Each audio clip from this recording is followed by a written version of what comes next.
This is MuggleCast, the Harry Potter podcast discussing everything about J.K. Rowling's Wizarding World. This week's episode is sponsored by Blue Apron. Check out this week's menu and get your first 3 meals free, including free shipping, by going to blueapron.com/MuggleCast.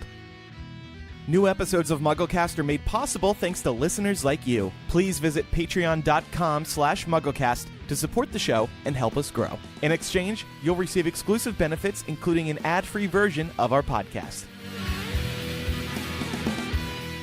Welcome to MuggleCast episode 326. I'm Andrew. I'm Eric. Micah.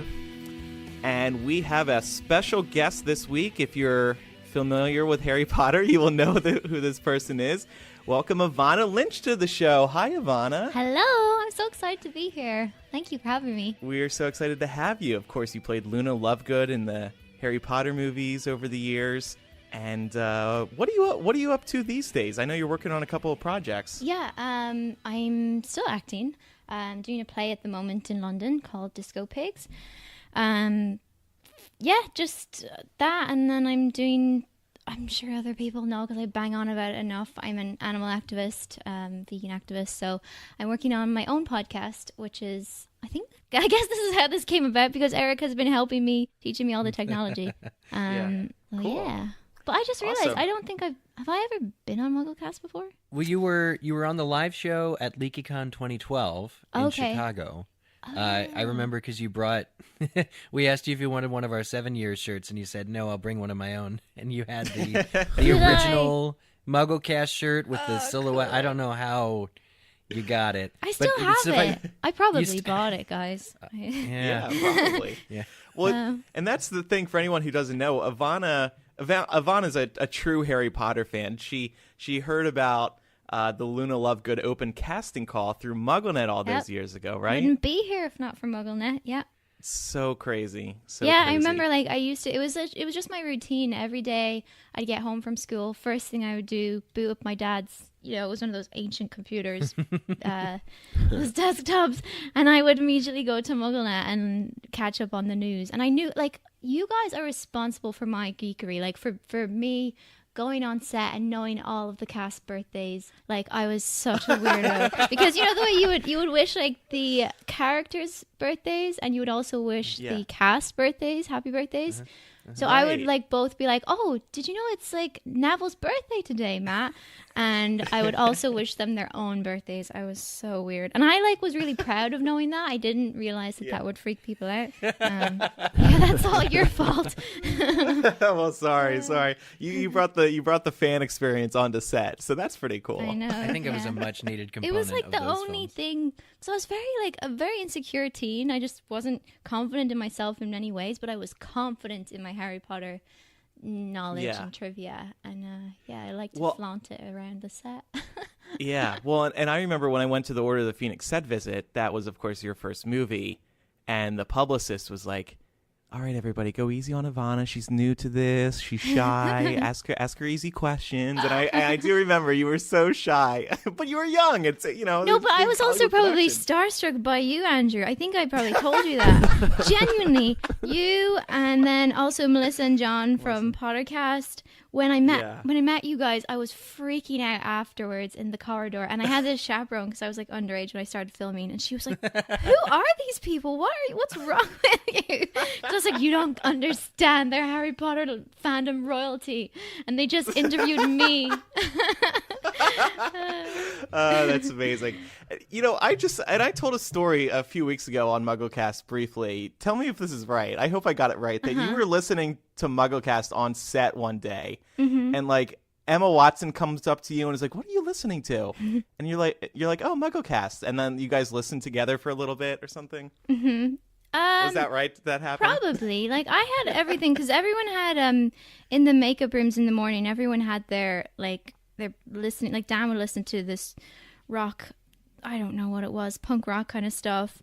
And I introduced everyone to Wizard Rock and probably to MuggleCast. And I think also because didn't Ben have a crush on Emma? And I was kind of trying to set them up. I was trying to talk Ben up to Emma. Oh my God. I was not aware that you were trying to set them up. That is hilarious. Yeah. I didn't get very far with that. I'm not much of a matchmaker, But no, I definitely did tell everyone about it. That's great. And I remember, it always used to be so annoying when I would do interviews with you guys, because you guys would be in, like, the same chat as just, like, journalists who hadn't a clue about the fandom. You know, they just were given this briefing notes. And I just wanted to get super geeky and, like, talk about the real, I don't know, just the real in-depth fan and the in-jokes and everything. And we never could. There were journalists on set who would not know anything about Harry Potter. That was always so frustrating, because then they would turn to us in between interviews and be like, what's that character do? What's this character do? I'm like, I'm not telling you. Read the books. Should have given him the wrong information so it got missed. Yeah, there you go. Yeah. Harry Potter has no magical abilities. He's a muggle. Anyway, so well, speaking of all this fandom stuff, what did you think of Cursed Child? I assume you saw it. I did see Cursed Child, yeah. I did. I never read it because I knew I was going to see it.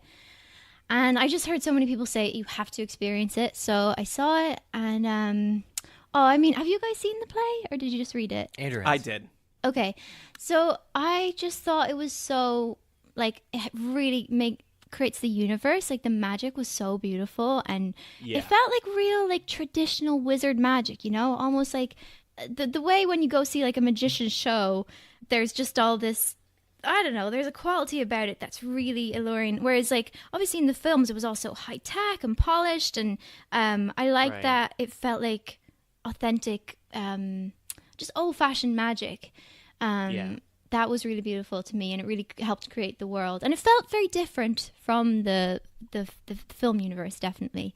And I loved Scorpius. He was my favorite. I thought he was so sweet, and he had such a vulnerable quality to him, you know. And I think it was, I just love how Jo's, like, her compassion, her heart for everyone, for making you feel for everyone, really just shines through in her characters, and especially through him, you know.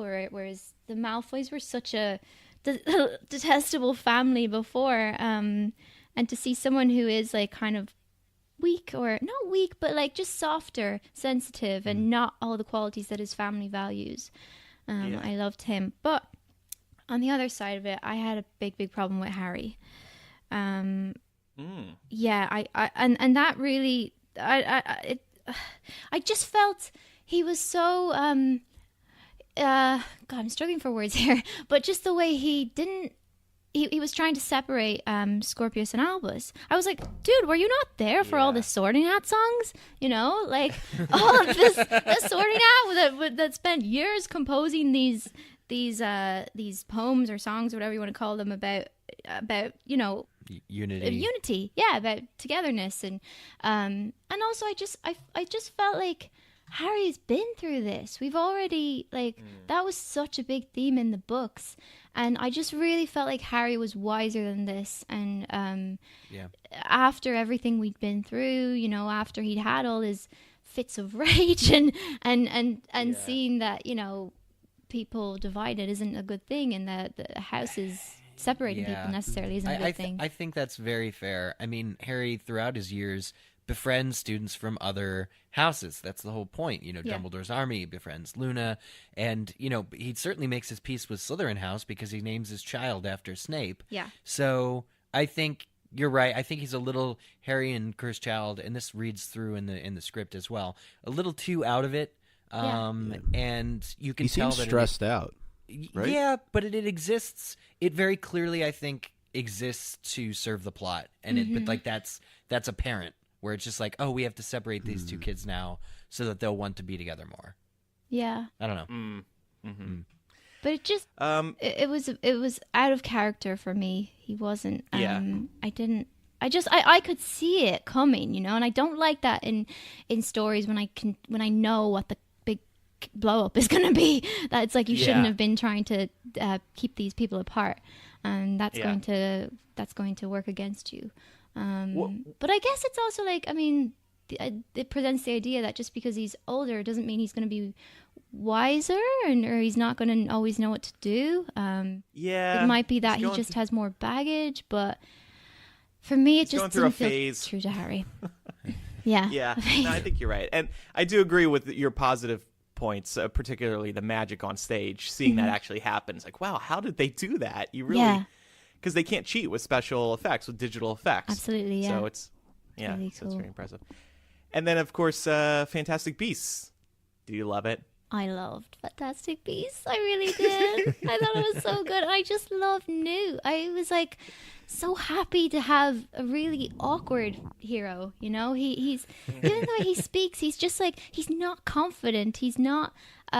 He's only in his element when he's in the animal world, and I think you see that like he deals with humans because of his passion for saving animals and protecting animals, but he's just not.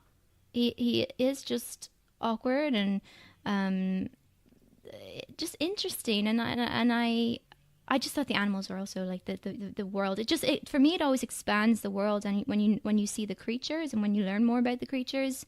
And to see, their culture, it's like, I think, Harry Potter has always been thought of as such a quintessentially British thing. And yes, that's Harry Potter, but that isn't the wizarding world. And it's just so exciting to have seen that expansion for me. Yeah. And so on today's episode, we will be talking about Newt to wrap up our character discussion series. And it's so great to have you on this episode, Evanna, because you love animals, like you said. So it works out very well.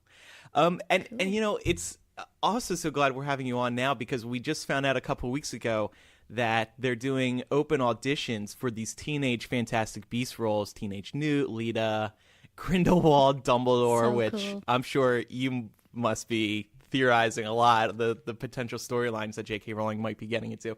But I was wondering, do you have any advice for these teenagers, since you yourself went through this? I don't know. The advice, I would just say to be true to your interpretation of the characters. It's a little bit different because they don't exactly know the characters. They don't have all the information on them. But I would say, like, play in your imagination, create someone who you feel is like realistic and true to what you know about them and their history. And just go and do that. Like, don't worry about being right or being what they want. Just like, that was what I did. And that's what I think they really picked up on. That I just was like, I'm not going in to please these casting directors. I'm going in to be true to the spirit of Luna. And I just had this weird confidence that I knew Luna better than anyone. And if anyone had a different interpretation of her, that they were wrong. That was just what I felt.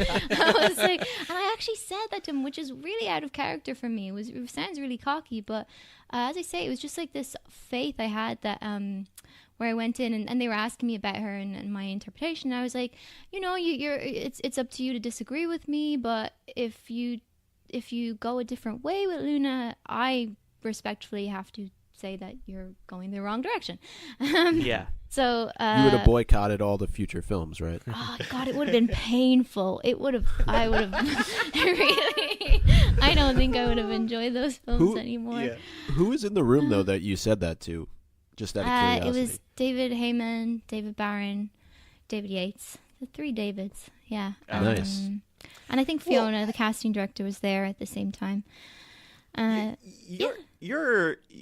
Your statements were warranted, though, because I think everybody agrees that you are Luna. Like, it's just amazing. Yeah, I personally don't feel like I am Luna. That would be, I feel like that'd be really big-headed of me to say, because I see her as such like an aspirational figure. She's someone who just like really inspired me to just embrace anything I felt uncomfortable about myself, and she still does. But I just knew, it was just this feeling whenever I read the books, I got this huge sense of relief and like happiness and inspiration whenever she came on the page, because she was so accepting of everyone around her and so curious and so open to diversity. And I just was like, I felt really fierce about the fact that I just didn't want somebody who's just an actress just being like, oh, awesome, this will advance my career, and, scheming about it. I just was like, no, Luna is so much bigger than the actress. Luna is so much bigger than whoever plays her, that you just have to put her first. You have to put that energy, that beautiful sort of light that she brings to the world, to her situation around her. You have to embody that. So yeah, I would say, I mean, advice for people auditioning, just like go as geeky as you want. Like just study and realize it's not about your talent or your experience as an actor. It's about your passion for the character. And like knowing these people, these creators of the films as I do, they so appreciated that when they saw that in me, that I was fierce about protecting her spirit. And as I say, her story was greater than mine. And they want someone who has ideas. They don't want someone who's just going to stand up and do, interpret it. They want someone who is going to add more to it. Like the fact that I went to my first screen test, my earrings were like, the way I make the earrings. So I'd made like these pigs with wings. I really thought that was like, for me, that was like a little symbol of, impossible. The impossible is possible. I don't know. I was going so geeky about it. And they immediately pointed them out, and they were like, they loved them, and they encouraged me then as soon as I got the role. They were like, all right, get to work, make some Luna accessories. And they just... That's great. They wanted, and then the same thing with when they couldn't exactly figure out how the lion hat, how they wanted it to look, they came to me, and they want someone who has specific ideas on the character. And David Yates, like, to his credit, he always said to me, and I think this is really, having worked with other directors, this is kind of a rare quality in the director, that he always said, you know Luna better than anyone in the world. He's purely because you're playing her. It's like you are part of her, she's part of you, and he never like forced any directions on me. And if he was unhappy with the way I was playing something, or if he just didn't feel like it fit right, all he would do was question me. He would question and question till we got to somewhere where we had a mutual understanding, until I would go like, actually she wouldn't do it like this, you're right. So go in there, own that character, and just really believe that you know them better than anyone, and you can do the best version of your character, I think. Yeah. That's great advice. You must have been thrilled. I mean, you're speaking very fondly of David Yates. That you must have been thrilled to hear he was coming back for Fantastic Beasts. Oh, definitely. Yeah, he really cares for it, and he really knows it, and he just knows how to treat actors, which is so nice. Because so many directors just yell at you and tell you you're wrong, or just they force you to do. And it's like he really is such a collaborator with actors, and he sees through things. He always talks about like the quality of actors. Or I remember when a while ago, I think it was like at the Fantastic Beasts premiere and afterwards, and I was saying how I really liked Queenie's character.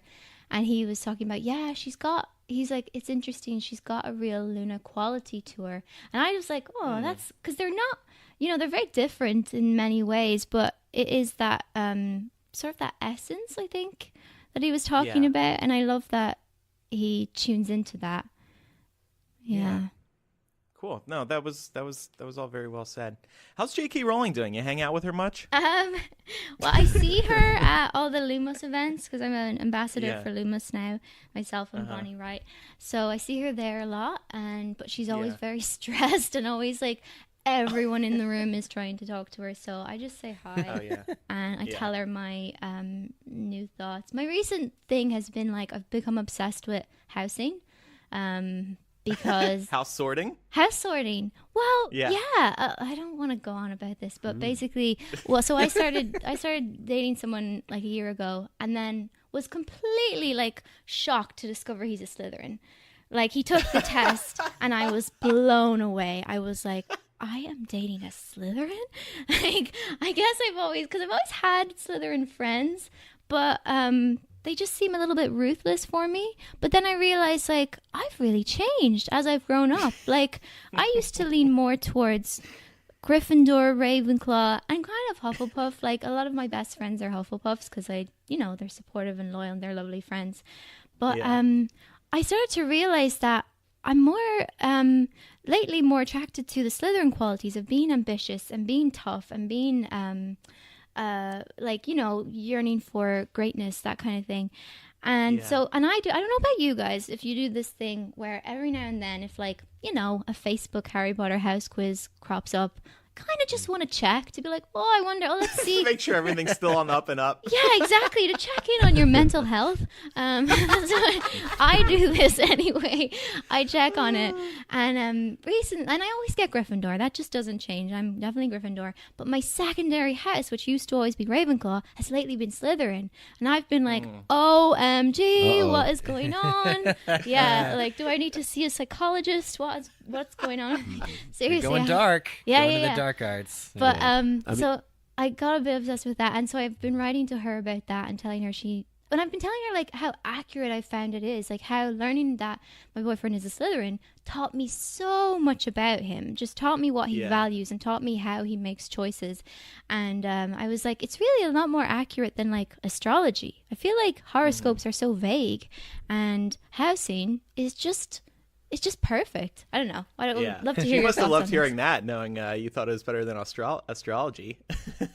Yeah, I mean, maybe. Yeah, but she's obviously thought, like, the more I get into the books, the more I'm like, this is such a brilliant, like, obviously, yes, it's better that everyone just unifies but and reaches common ground, but, like, it does help you understand how people make choices. Yeah, I mean, it does. Yeah, for sure. Ivana, I have a confession to make. You're a Slytherin.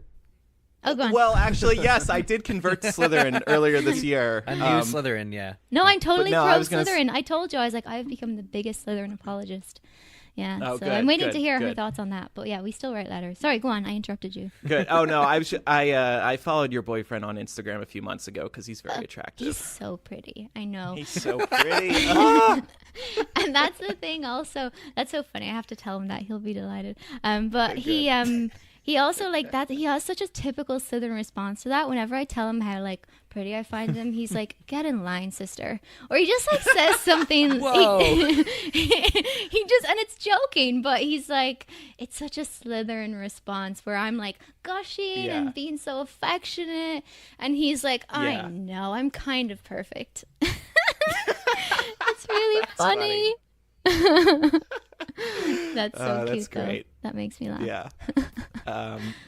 We have lots to talk about today with Evanna, but first we want to tell you about this week's sponsor. They are Blue Apron, the #1 fresh ingredient and recipe delivery service in the country. It is summertime, and the great thing about Blue Apron is that they change the meals based on the season. So right now they're doing a lot of great meals that are tailored to summer. I've been using it with my family for the past few weeks and absolutely loving it. You can get meals created for 4 people sent to you. And we're actually down at the beach this week with my family, and we brought one of our Blue Apron boxes down. And Blue Apron recipes, they're so easy to create that even in a small little kitchen like we have here down at the beach, it's no problem to make these. They give you easy instructions. You need minimal tools. They're easy to cook, and they are delicious.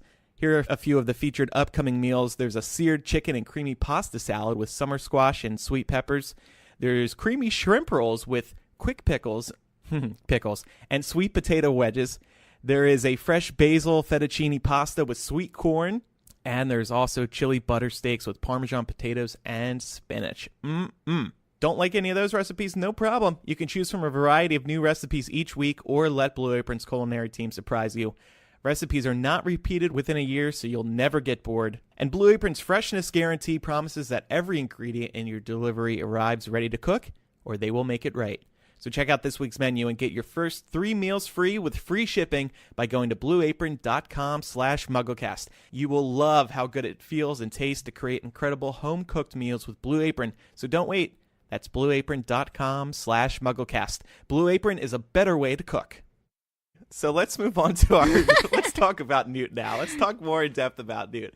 So like I said, this is our final, we've been talking about particular characters, Evanna, on each episode, and we've reached the final one here. So I wanted to start off with name origins, because looking at the different parts of his name, I mean, gosh, like they perfectly align Newt's names and how we see him. With J.K. Rowling too, everything is intentional. Everything is highly well chosen. Right, exactly. Yeah.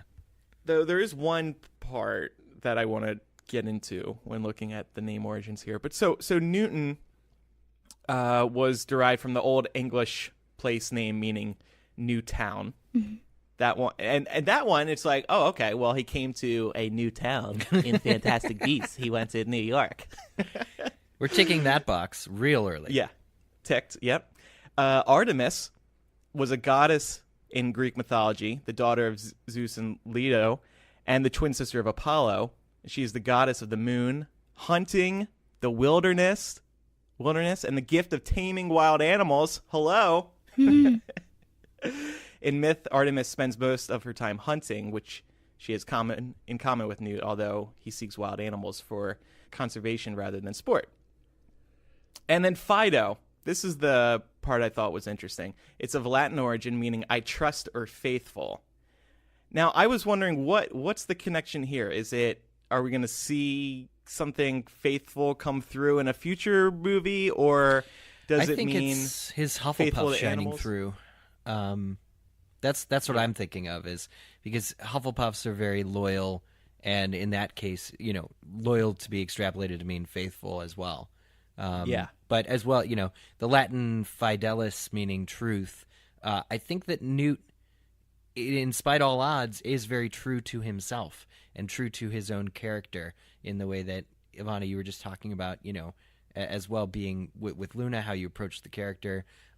Luna is also, her own person. She is very much herself, and Newt is that. So I think gifting this middle name, this second middle name to Newt, is a way of saying that this character is true to his self. Yeah. Yeah.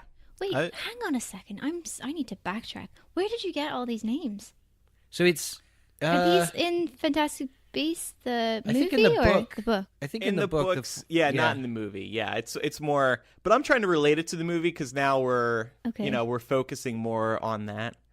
So it's just the only thing in the actual Fantastic Beasts book is that they added something new. They added that forward by him, but I think in the biography section it just says Newton, Artemis, Fido, Scamander. That's his name. Yeah.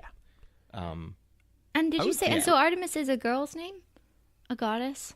Well, a goddess in Greek mythology. Yeah. Interesting. Yeah. Were you gonna say something, Micah? I just think that the names play really well to his character, and I thought the Fido one was just a little fun thing that J.K. Rowling threw in there. Just it's your everyday kind of basic dog's name, right? Yeah. Here, Fido. Here, boy. Here. No, but the fact that would kind of be one of his middle names, which obviously you guys mentioned we haven't really heard much about at all in the films, but it's there, and I don't know, it adds to his character, that's for sure. I like that. And then his last name, of course, is Scamander, and anyone could immediately pick up on that when first hearing his name. It's very similar to salamander, which is a type of lizard. So, by the way, are salamanders are they real in our world? Yeah, I think so. Yeah, because they actually change colors and feed on flames. That sounds so wizardy to me. I don't think they feed on fire. I think that's the J.K. Rowling affectation of that.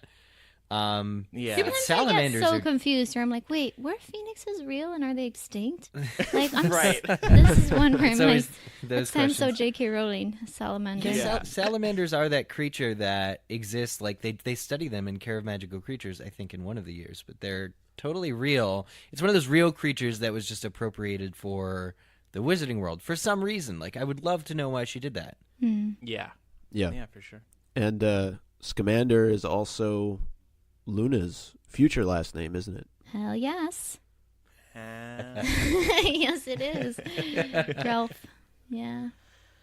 I was gonna ask, do you think when Jo wrote Newt, like when she wrote like Fantastic Beasts Where to Find, like, do you think she always knew that she would go so in depth into a story? I'm sure you've already talked about this on the podcast, but I just always wonder, like, when she sets up these new characters, do you think she puts a pin in it and is like, I'd like to explore him someday? She said in an interview or two that if she said that this was the story she always wanted to write next. Wow. If there was going to be another story. And of course, she always kept that quiet until the series actually happens. She never really said that prior. Right. But part of me wonders, does she mean she wanted to write Newt's story, or did she want to write the whole Grindelwald Dumbledore right battle? Because that's obviously where this is going. So I'm still not sure, but I guess she is really fascinated by the character of Newt. Yeah, she has to be. Yeah. I wanted to talk about, of course, his Hufflepuffness, Newt's Hufflepuffness, because the big thing for me when I first saw this film, or when we first learned that it was going to be a thing, is that Newt Scamander is a Hufflepuff, and that's my house affiliation according to Pottermore. I was very surprised when I got it because I had been dressing as a Gryffindor for years. But apparently wearing the robes does not a Gryffindor make. But upon reading immediately the Hufflepuff welcome letter on Pottermore, I found a lot of things to be true about my own character, but also the Hufflepuff welcome letter on Pottermore was the very first time that I felt J.K. Rowling took the proper amount of time to give Hufflepuff their due. Hufflepuff is kind of, they're left out. Theirs is the only. They have an off-Broadway play, though, Eric. They do have an off-Broadway play now. Yeah, they do. Explain It's called this, Puffs. please. Go ahead, Micah. Yeah. Well, since I'm the ad person for this show, so I don't know how many years ago it was, but it's been around for a bit of time now. They did this whole off-Broadway show. It's about 90 minutes or so, and it explores the Hufflepuff house during the time that Harry was at Hogwarts, and it's really comical. If you go, you're definitely going to laugh. There's a lot of inside jokes for those of us who have read the books and seen the film. So, Micah loved it. It's called Puffs. I went in. I didn't know what to expect, and I really enjoy it. I definitely recommend anybody who's in the New York City area to go and see it. It's still playing. It's a lot of fun. Yeah, it's called Puffs, the play. Puffs. Yeah. It's named after Evanna's cat. It's named after what? My cat? Your cat. Who, by the way, would definitely be Hufflepuff. But so the whole reason that there's this play can exist is because Hufflepuffs were not in the books. The ones that were kind of jerks. Cedric wasn't a jerk. Tonks no, wasn't. not well. Did you read Cursed Child? He turns bad. It's pretty bad.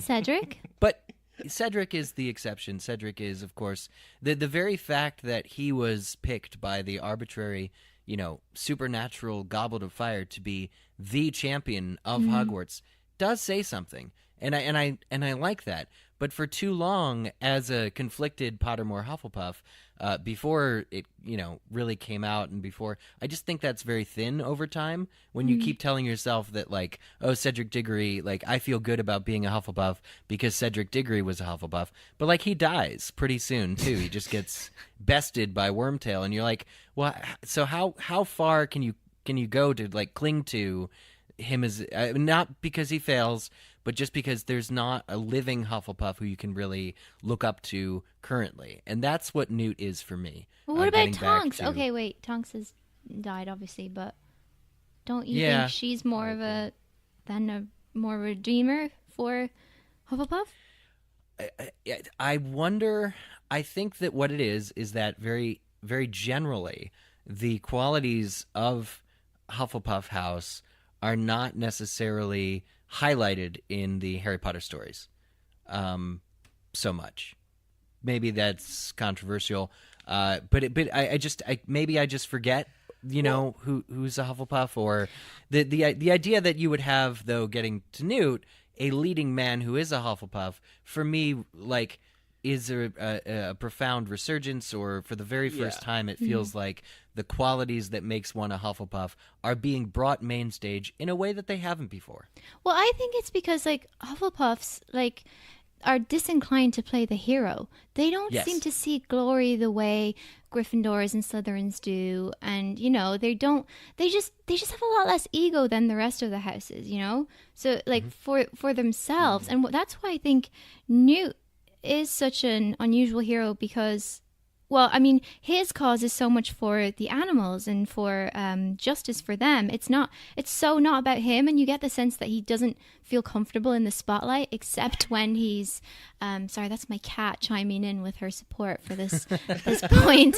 I think he doesn't feel like unless he's actually talking about this cause, which he feels so much for, he doesn't want to just stand there and be to be the center of attention. Like, he's not like Harry, where he has a saving people thing, as Hermione called it.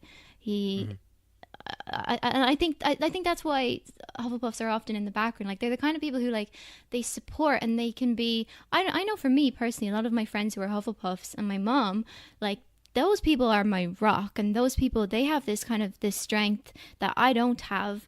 But it's not necessarily the thing that will put them in the spotlight, you know? So I think I should clarify the difference of wanting the spotlight and just wanting to see sort of my fellow Hufflepuffs being represented.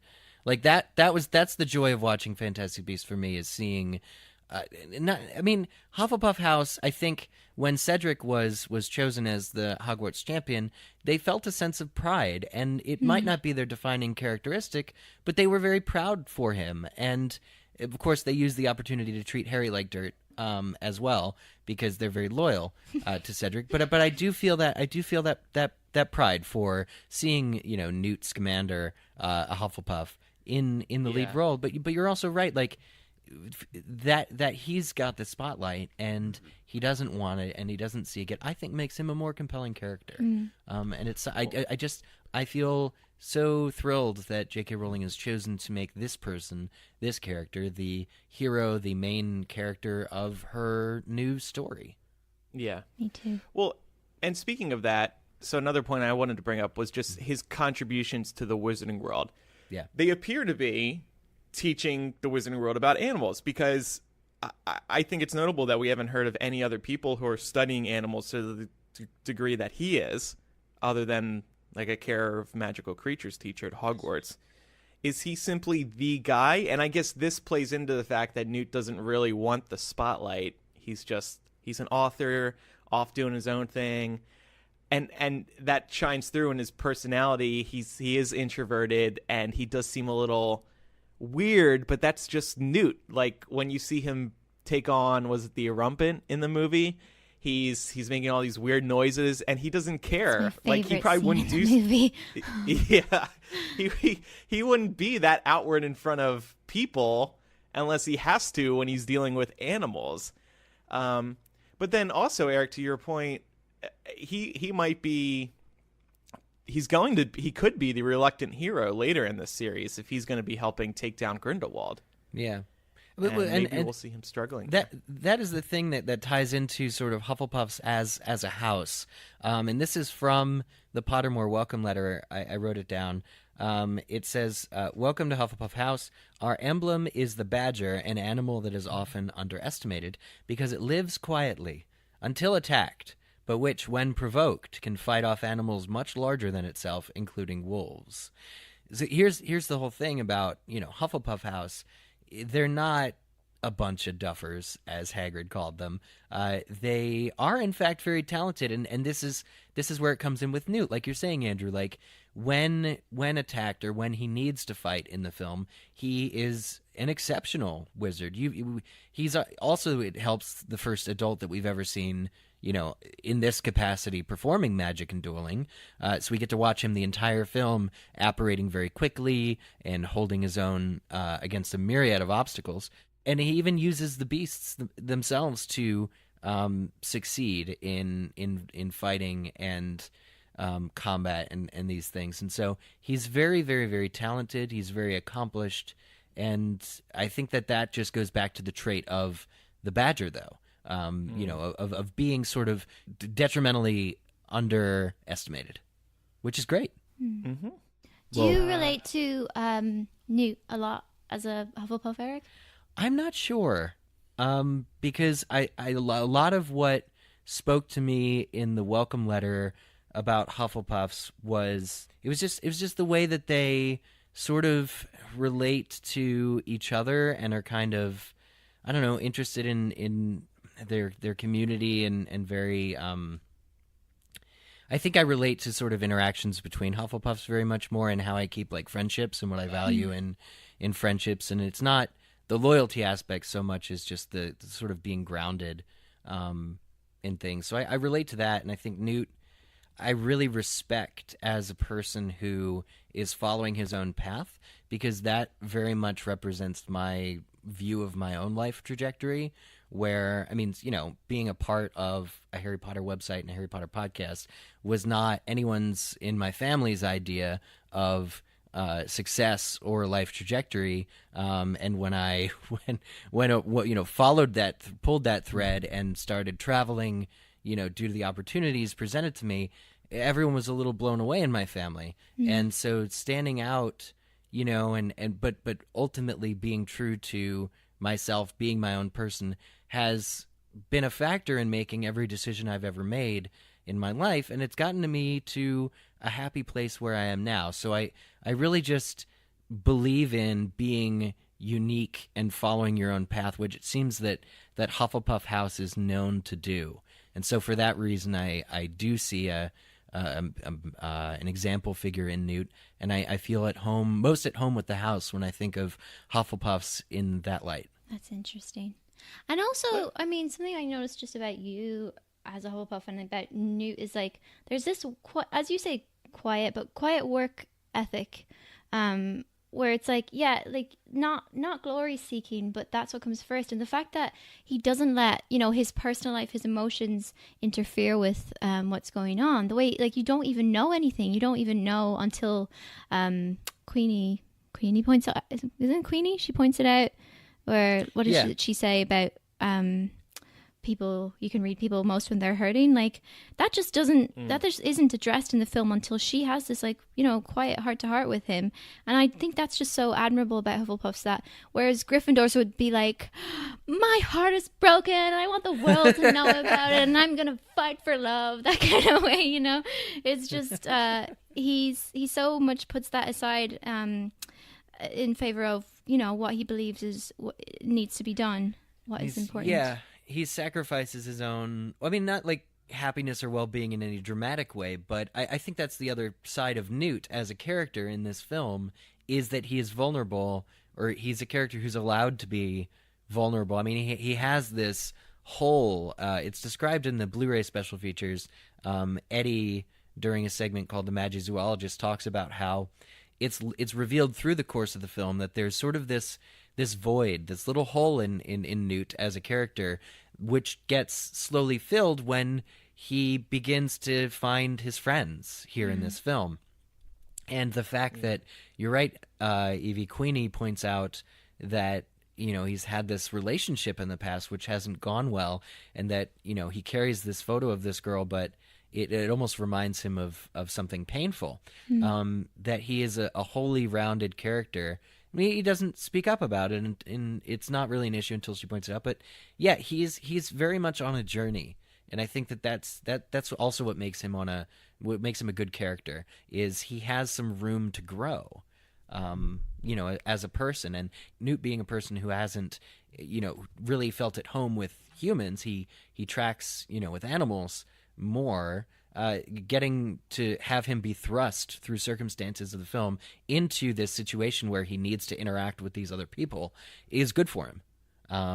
But it also let's talk more about the animals. I know, Evanna, you wanted to talk about this in particular, his connection. Definitely. Well, I just wanted to throw, and this might lead into it, because you mentioned vulnerability, and I think that these creatures provide an extra level of vulnerability to Newt, especially moving forward in these films. I mean, I think there were moments where we saw that in the first movie, but I wonder, looking at characters like Grindelwald, assuming that he's going to play a major role moving forward, could they be used not only against him, but, to try and manipulate him in some way? What scene is coming to mind is when they take his suitcase in the big committee scene, and he becomes almost immediately unhinged, saying, "Do not hurt the beasts. There's nothing in there that want to hurt you. Don't touch my creatures." He is very, very sort of disassembled in that moment. Yeah, they could use the creatures against him. That'd be so hard to watch, though. Like, if they're keeping the creatures locked up or potentially torturing them or something. Oh God, really I don't want to think about that. Yeah, I don't want to think about something happy, real quick. Sorry. That's probably going to happen, though, isn't it? Now that you've mentioned it, and how it becomes unhinged. Yeah, like that. If you we know J.K. Rowling listens to the podcast, so she's getting for the podcast.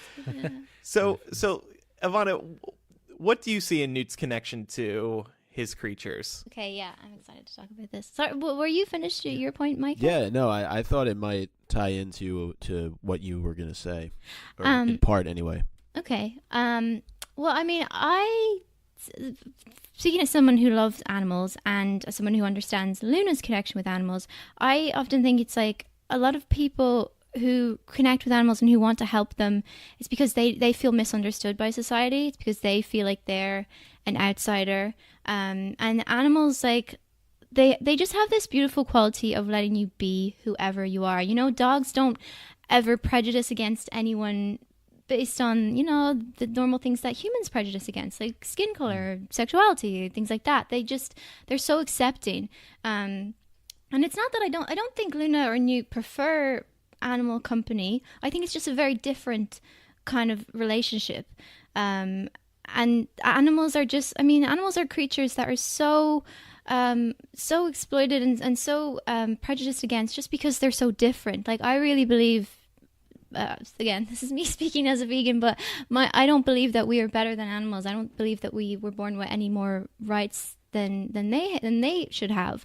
But because we're stronger and in many ways, we have this feeling, humans have this urge where they have to, like, dominate, crush, you know, own, possess anything that's way too different to them. And we do it with, like, you know, people in our own community who are just a little bit too weird, like with Luna, and I imagine sort of with Newt maybe, where Luna was bullied just because she just we feel threatened by things that are too different to us and are too weird, but are also comfortable in that. And I see that happen to animals because they are so different from us. We feel like it's our right, and it gives us some weird twisted sense of power. And I think Newt probably relates to the innocence of animals and to the oddness of them, and he feels, as someone who's probably been bullied himself in school, and, you know, thinking about his family and how they were, ministry types, and just he grew up different to them, and he took a different route, as you say, Eric. He took the path less traveled, and he had to be strong in that. And I think he feels this fierce sense of protection for them because he didn't get that protection when he was younger, and when he was the odd one out, he didn't have anyone standing up for him. And I think that's why he wants to be a voice for animals. That's my thoughts on it. Yeah. When you were talking about that, I was thinking specifically about just how strange and exotic. I mean, I think in general, animals, you know, what you said is really beautiful about how animals are so different to us, and we somehow feel threatened as a result. Thinking about the beasts in the case in the movie, you know, those crazy creatures, the ones that there's like that mammal that it sort of has, it's like a big lion but has like a pufferfish mane where it like puffs out. I'm just like, how did this there's creatures in this case in the scene in the movie where you're just like, how did these evolve? Or the ones that tickle Jacob, or like the one with the tendrils coming out of the face, and it's just like gooey and slimy, and you're just like, how is this even a creature that evolves? But it's so different. Like, it's the complete exaggeration of the strangeness of beasts, and yet they're treated so compassionately by Newt. Yeah. And I think the movie does a really good job of evoking this sense, which is Newt's shared sense of wanting to protect and educate, because that, you know, is what they're there for. And he's giving these beasts a home, and it's even said in the movie where they are often being hunted and eradicated. And in fact, I think it's the tendril beast things that are like the only breeding pair in existence. And so we're shown that these crazy looking creatures are when you hear that they are the only ones left, it tugs at your heart, I think, as just a human. You don't even have to be like an animal lover to realize, oh my God, Newt is actually doing something that not only he views as really important, but we should too. Evanna, we've talked about this a bunch of times on the show. Do you think he's going to use his beast to take down Grindelwald, kind of like Pokemon style, where he's choosing these? Wow. Gosh, that's a big one. I just don't think Newt believes in using animals, you know, like making them to fight. Yeah, making them do. I always had a big problem with, well, not always, because I was a big Pokemon fan as a kid, but as soon as the app came out last year, I was like, OMG, is Pokemon vegan? I don't think it is. I was like, the ideology that just because they're there, like in the world, that we get to just own them, I had a really big problem with it. It was a real conflict for me. I was like, oh, this is a game, get over yourself. But I felt like it was reinforcing the idea that we get to own and use animals to our, as we see fit. And I think, I just don't think Newt would be one to like train animals. And a lot of those animals, like, you know, say cats, for example, and dogs are easier to train. But with things like elephants and lions, you have to use really cruel practices to literally break their spirits to make them cooperate with you. And I don't think he would, I think he would be strongly against that, you know? Yeah. I'm quite conflicted about where he sits on the animal rights scale, what his ethics are in relation to animals, you know, because I think he sees it. You see him in the film cutting up meat and serving it, and he doesn't seem to have any problem with that. I think he's more believes in the circle of life and the that you know that there's an order of things, hierarchy. A hierarchy. It was actually tofu. It was. I've never seen tofu looking like that. It could be the Impossible meat. There's apparently this new vegan burger called the Impossible Burger that like bleeds like meat, and try it. Okay, that creeps me out. I wouldn't eat a bloody burger any more than I would eat that burger. Well, I don't think it has blood when it's cooked, but it's not actual blood. Okay. I will say though, I mean, there is precedent in the film for Newt using beasts. The swooping evil is Newt's. If that is in fact the bird that he sets on those aurors when they're escaping from the ministry, it's even a moment of comedic nature where he's like, "Don't go for the brains," you know, not the brains, because the bird immediately like collides with this guy's face, and it's very much like Alien for a couple seconds there. Yeah. You know, we see him just roll out. He yo-yos out that bird to save Tina and to, you know, attack these ministry officials. So I do think that he is on somewhere on that scale, like you're saying, Evanna, of he's okay to a certain extent using beasts, but what you said about like having to break an animal's spirit, I definitely agree. He wouldn't really he's not training an army, but I don't think he would use cruelty in any situation. But if and where the qualities of these beasts can assist him, particularly in getting out of a scuffle, I think that is acceptable to him. Like maybe going to fetch a key or stuff like not animal to animal or animal to human combat. Just send them on tasks. He was willing to trade away Pickett. But not really. He told Pickett that he never would have gone through with that. Yeah, he was hesitant, wasn't he? Oh, that was a tough moment. I was wondering, what do you guys think would be his opinion on Spew and on house elves? I wonder. Well, we know, I was reading his bio. He worked in something house elf related in the ministry, right? Did he? I'm looking it up real quick. Yeah, hold on. I think because there's also... I think he would be a member of Spew. Yeah. Yeah. They're classified as something different than beasts, right? They're like, so there. I mean, there's multiple levels of. I think that he would view them as people first and foremost. So I think that that's true, and I think that knowing Newt's propensity to just disagree with sort of the standard government's position on stuff, I think he would absolutely 100% join Spew and be part of, you know, groups that want to affect change, because he himself, it would be sort of hypocritical if he wasn't, because he himself is trying to change a very large established public mindset as it pertains to creatures. And so I think that it would be right up his alley to do sort of an overhaul on what people have traditionally taken beasts, these other creatures, these other intelligent sentient species with cultures and histories. I think that he would want to change all of it. He worked in the Office for House Elf Relocation at the Ministry for 2 years before joining the Beast Division. So presumably he wanted to look out for the House Elves. But like relocating them with new owners, with new households? Yeah, I guess so. It's probably, yeah. And wait, at least does it say when he worked there? Well, it was before joining the Beast Division.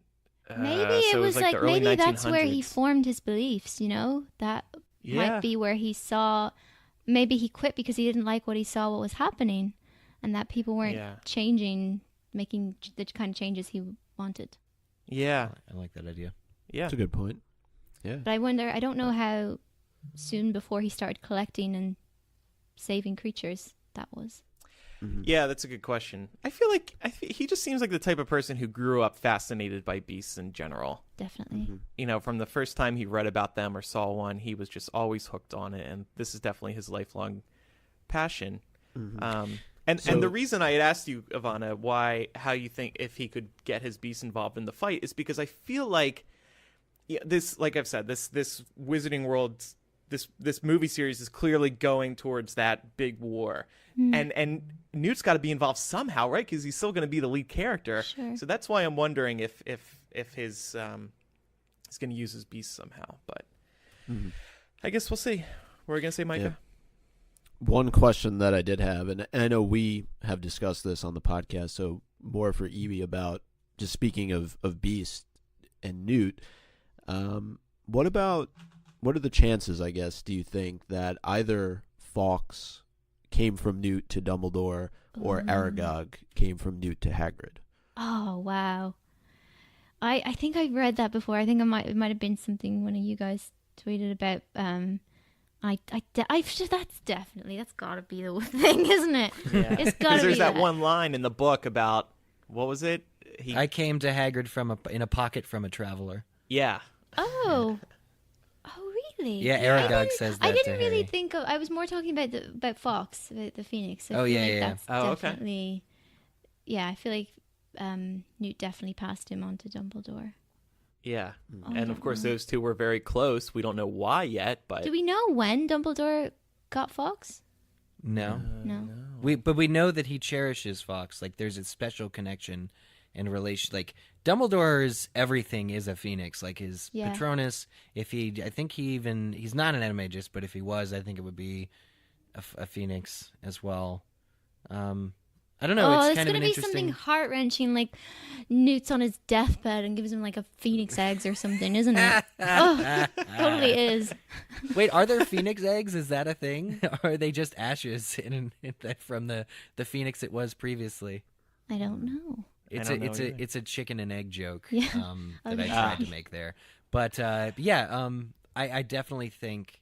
Well, again, in those special features on the Blu-ray, J.K. Rowling says that Newt was probably, which of course you mean, yes, this absolutely happened, the man who introduced the subject of care of magical creatures to Hogwarts.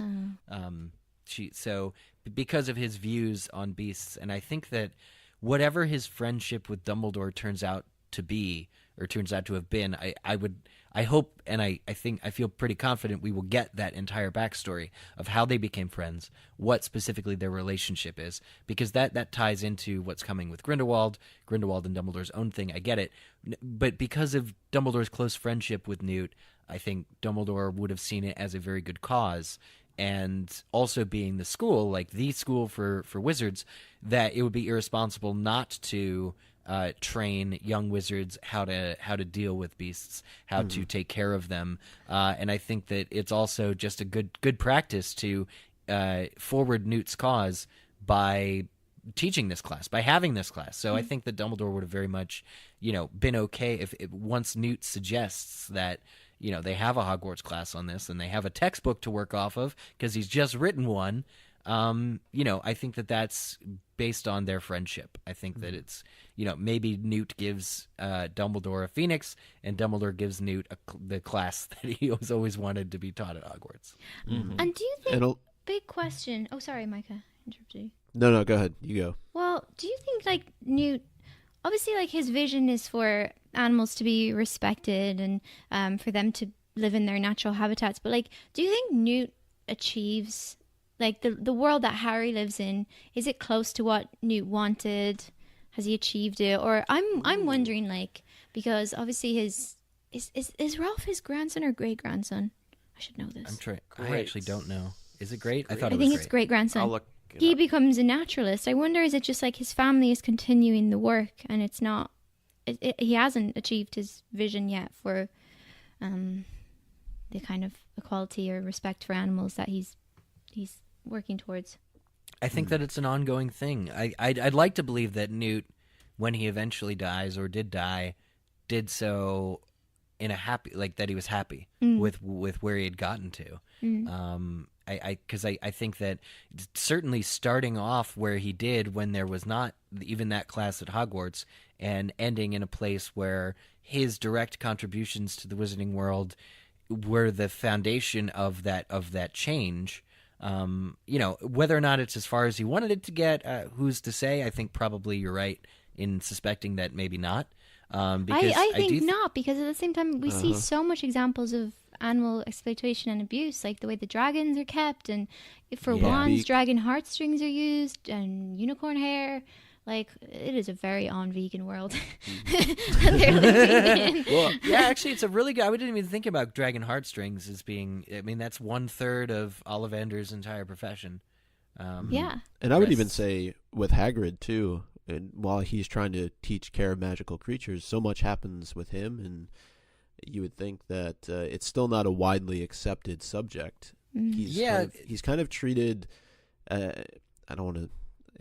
he's treated in a totally inappropriate way many times throughout the series just because of who he is. But just in terms of the subject that he's trying to teach, he has, I think, similar feelings towards creatures as Newt does. So I was interested to see what you guys thought about that. He talks about how they're always misunderstood, and he seems to have that same kind of affinity. Yeah, but like when we're talking about this, I'm thinking...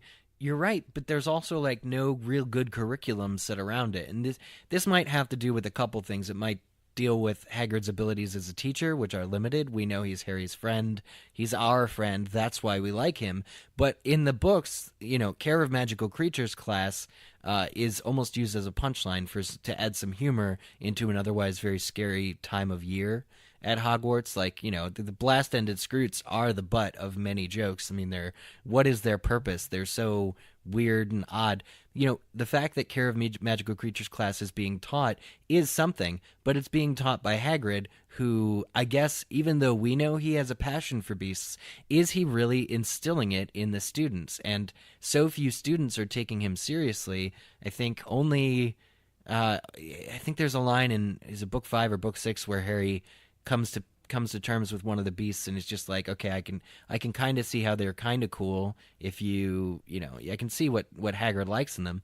But then most of the class, Ron is complaining about how weird or odd the beasts are. And I just think that, so beasts and how they're viewed, it wasn't the previous beasts teacher. Was that Kettleburn who retired because he lost most of his limbs? Yeah. I mean, and that's terrifying to think that maybe beasts have bitten off this guy's limbs. I think that the real history of Kettleburn is explained on Pottermore, and I don't think it's beast related. But the idea that this goofball, was this previous teacher who was odd and understood, I just don't think it actually is actively furthering the cause in the way that an informative TED Talk on beasts these days would do. I think that would go much farther into accomplishing the task than. So you can't rely on Care of Magical Creatures at Hogwarts alone to change what Newt is trying to change. I think on that note, we should probably start wrapping up here the character discussion. I think we hit on all the points for the most part. A lot of. Do you want to talk more about his relationships? Yeah, to the other characters. Well, and also to what do you think his relationship with Leta Lestrange was, and what it will be? Yeah, so it looks like those teenage casting roles make it sound like we're going to learn in this next movie what exactly went on between Newt and Leta. We do know they had some sort of falling out. We do know, thanks to a couple of Fantastic Beasts spin-off book type things, that Newt took the fall for something that Leta did, and presumably we're going to see that scene in the next movie if we're going back to the teenage years. And also, we're probably going to be going back to Hogwarts. Isn't that cool, Evanna? That's awesome. Yeah. Yeah. What do you think there? What do you think's going on between Newt and Leta? I genuinely have no idea. I don't have. Nobody does. So that's okay. It's possible that she's not a Slytherin. I think that's a possibility. Why do you say that? Well, we hear the name Lestrange and we think Slytherins. Oh, right. But she could be an outsider, much like Newt is an outsider, and maybe Hufflepuff is the de facto house for outsiders. I mean, maybe they met as students. Either she was a Slytherin who was still a Slytherin but just didn't fit in with the other Slytherins, and that's how they met, or she was in his house. Yeah. I think there's two possibilities there. And then what do we actually know about her? Nothing. She's played by Zoe Kravitz. Nothing. That's what we know. Yeah, and I guess she's gonna have to come into modern day Fantastic Beasts at some point. Yeah. Maybe with the next movie, because if Newt's heading back over to Europe for this next one and beyond, presumably we're going to see her. I know Zoe Kravitz said she's going to have more of a presence in future movies. So, does it say has she been confirmed for the next one? Because often that gives it away on IMDb, doesn't it? Where you know who's. Is it not? I don't know if it doesn't. I think she is. Yeah. Okay. Yeah, I think she is. I think Zoe might have given an interview where she said movie 2 is where you're really going to find out a lot of stuff. Yeah, and I think the teenage role kind of gives that away. Yeah. Micah, did you have anything to add here? No, I mean, I know we've discussed it on other episodes. I'm interested to see what happens in the next film and what exactly he took the fall for. I think they mentioned the Beast, right, at some point, played a role. I don't know if that's been confirmed, though, has it? Was that part of one of those spin-offs that you mentioned? It was a Jarvie. Vaguely rings a bell. Yeah, it was a Jarvie. Beast is involved. Yeah. Mm-hmm. So it sounds kind of similar to a situation that happened with Hagrid, right, where he got expelled. So definitely some parallels there. And I guess the only other thing that I was looking to talk about with Newt was the bond between him and Dumbledore, and Graves Grindelwald has that line about what makes Albus Dumbledore so fond of you. Yeah. Does it have anything to do with Arianna and the theory that she was an Obscurial, and he obviously has worked with them, and so there could be a lot of theorizing done there in terms of is he on somewhat of a quest, and he was in Africa trying to save this young girl, and is that a cover story for something else? Did he try? I don't know. I mean, I think it's also somewhat coincidental that he finds himself in New York around the same time that there's one running rampant. Mm-hmm. So you think it might be that Dumbledore comes to Newt thinking that he's the only one who will sympathize with his sister's case? I think, I think so. I think that there may be something that he entrusts Newt with, and maybe it's somewhat of regret that he was unable to save his sister, that he's sort of sending Newt out to try and save some of these others that are out there. I wonder. I mean, I don't know for sure, but I feel like it's just too coincidental that this is all kind of tied together in some way. Yeah, it's certainly fortuitous. But maybe it was Dumbledore that turned Newt on to Obscurials to begin with. I mean, I think Dumbledore would make it his mission after the experience of what happened to his sister to try and investigate and find out more and prevent future children from being killed in this way. Yeah. Okay, well, to wrap up this discussion, I think we're going to do some Make the Connection, Eric. Yeah. So, it doesn't have anything to do with the discussion necessarily, but we're going to test. We're going to test Evanna's skills of what is it? Making connections. Oh no! Do you remember this from the old MuggleCast days? No, I don't. What is this? Oh, okay. God, this is a British. It's a British classic, Evanna. This was Jamie's pioneer segment, and it's so quirky and random and absolutely insane. But we had a lot of fun asking our patrons to come up with make the connections for us to do. So we're all going to play, and I'm actually in the middle of putting a list into our document right now. How it works, Evanna, is somebody gives us a really weird topic, and we have to connect it to Harry Potter in some way. And it's completely remote. It doesn't have anything to do with Harry Potter. Basically, yeah. Okay. Yeah. Wow. But we connect it to Harry Potter, and we can say anything. I mean, it's completely our own. We're our own judges on this. Okay. We've done a music version of this as well, where we play like a new song and then we try to connect it to Harry Potter with the lyrics or something like that. But in this case, we're going to do these examples from some listeners. Okay. And people have wild imaginations. So here's the first one. This is from Jennifer. Harry Potter. Make the connection between Harry Potter and traveling to a planet inhabited only by purple flowers and a Converse shoe-shaped sailboat through the stars. Converse? Converse, yeah. Converse shoes. I got it. Okay. So the connection between Harry Potter and traveling to a planet inhabited only by purple flowers and a Converse shoe-shaped sailboat through the stars.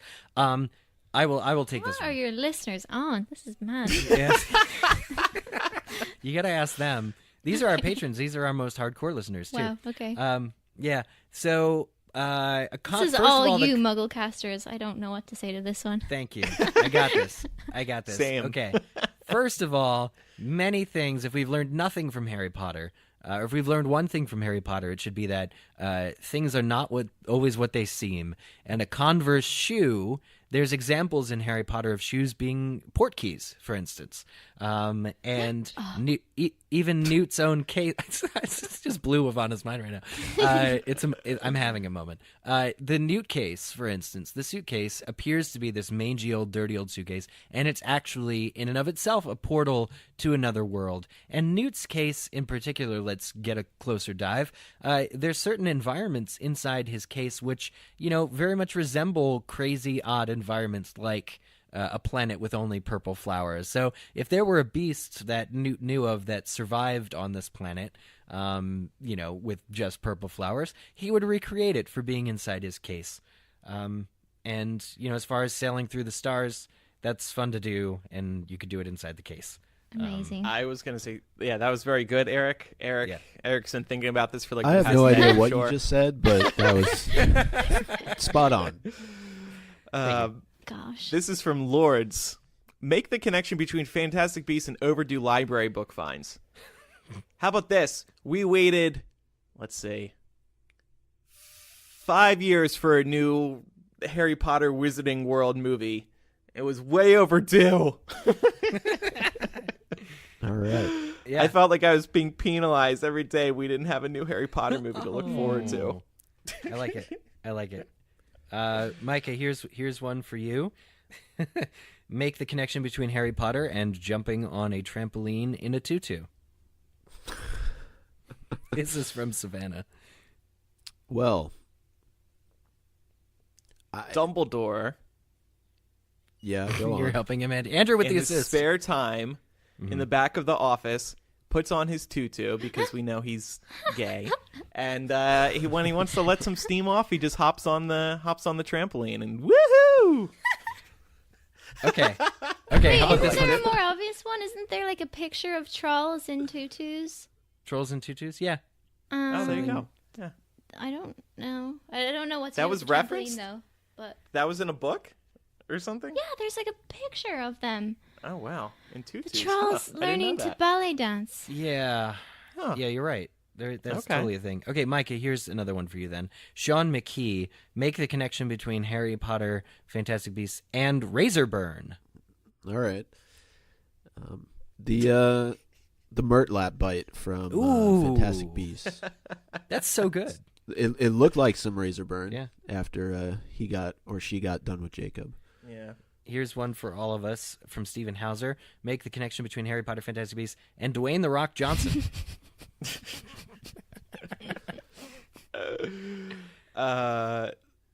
Who would he play? Who would he play? Okay. He would play the very coolest wizard in 1920s attire you've ever seen. He'd play cool Hagrid. All right, Cool kids, Hagrid. come over here for a lesson. Like, he'd be super friendly about it, and he'd be able to tame the beast better than Hagrid ever could. Amanda Ryan King says, make the connection between Fantastic Beasts and Pinterest do-it-yourself fails. Oh, Seamus Finnegan. Oh, yeah. There we go. No, there has to be a better one. No, that's pretty good. Yeah, Pinterest do-it-yourself. I mean, yeah, well, I'm just thinking of like a failed class assignment, something that just went wrong during a lesson. A lot does. Yeah. Sophia Gibson, make the connection between Harry Potter and deciding where to eat with your friends. Where to go to Hogsmeade? That's not a fun answer. Oh, yeah. Yeah. There you go. Okay. No, some of these will go quicker. I got a bunch more.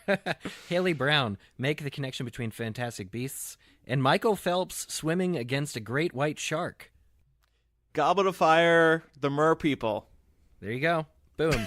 JB Virch. Oh, okay. Evanna, this one's specifically for you. I'm terrible at this game. It's fascinating to listen to, but you're going to be great. From JB Virch. We have a backup one in case this doesn't work because he gave two. JB Virch says, make the connection between Luna Lovegood and a biker gang. What? Oh, God.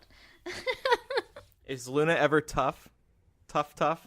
Is Luna tough? No, she's way too laid back to be tough, isn't she? Yeah. I don't know. Someone take this one. I can't. What about when you in the movies you get everybody on the Thestrals and head out that's perfect. to the Yeah, ministry, that's right? good. That's like getting your biker gang together. Yes, that is The actually. Thestral Gang. See, I got Rev you. them up, Don't- boys. Get ready There's to not ride. enough Oh, beards and tattoos, though, is there? Yeah. oh, well, right. you have a tattoo, don't you? I do. I have a Luna tattoo. Yeah, there you go. Really? And biker What gangs is it? have What do you mean? tattoos. What is it? A quote or? It's a hair jumping across a moon. Oh, that's so cool. Yeah. And hair is her Patronus. Patronus. There you Yes. go. Okay. Okay, two more. Brittany Yeah. Smith, make the connection between Harry Potter and a dog with a colored mohawk. Oh, something to do with unicorns. I was thinking of Tonks. Yeah, I as was a too. I didn't want Oh, to there you say go. that though. Metamorphmagus. There you go. Yeah. The colored mohawk. And did we say this one, Alicia? Make the connection between Fantastic Beasts and going to an obligatory baby shower. Slughorn's Slug Club meetings. Oh yeah, At least with the right? trio, they didn't But want to that's be not there. Fantastic Beasts.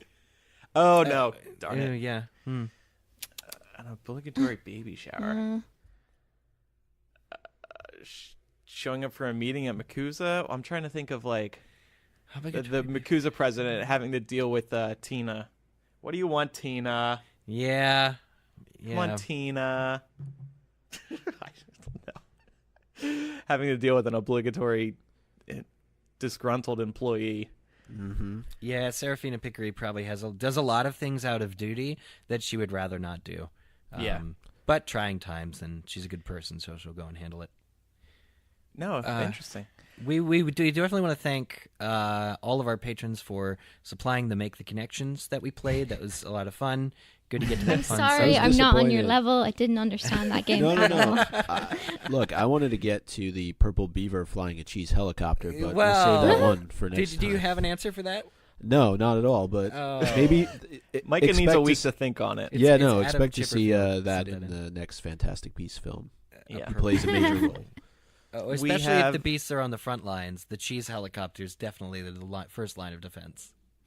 We do want to let everybody know that Micah, Eric, and I will be at MuggleNet Live 2017, 19 years later. Believe it or not, Evanna, September 1st, 2017 is in canon 19 years later, just like Is the it? epilogue. Oh, that's awesome. Yeah. And that's when you're having a convention? Yeah, so Oh. MuggleNet Live. Mm-hmm. So it's a They're gonna- one night event inside the Wizarding World of Harry Potter Orlando, including King's Cross Station, where we can catch the train off platform 9 3/4 and sip down some unlimited butterbeer. And also we have some film members in attendance. Details are all on the top post in the MuggleCast website, including discounted hotel rates and a special promotional code for listeners of our show. So go check out. That's, again, MuggleNet Live, and you can find out more information at MuggleCast.com. Evanna, thanks so much for coming on the show today. We really appreciate it. Thank you for having me. It's been really fun. Yeah, it was fun. I wish I can't believe this has been my first official.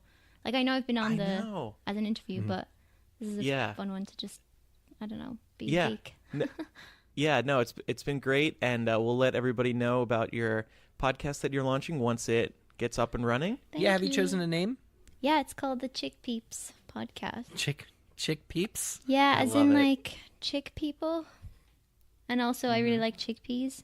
The Chickpeas podcast, or Chickpeas. You should eat chickpeas while podcasting every episode. I probably will. Are they a noisy food when you eat them? Do they crunch? Do they crackle? Have you never had a chickpea? No, I've never had a chickpea. Oh my gosh, Eric! Wow. Okay. I'm going to remedy this They're today. like beans. You need to become a vegan. They're like these round little bean things, but they can be made into like chips and. But do they crackle when you eat them? Like, no, sorry. All right. Well, I was really hoping that was the case, but okay. Well, you've had hummus, right? Yes. Yeah, that's made of chickpeas. Oh, okay. Yeah, there you go. Just ground up. And Evanna, I was stalking your Instagram while we were recording, and I saw you went to Veggie Grill. You would eat at Veggie Grill in LA. I love Veggie Grill. Isn't it the best? It's so good. It is the best.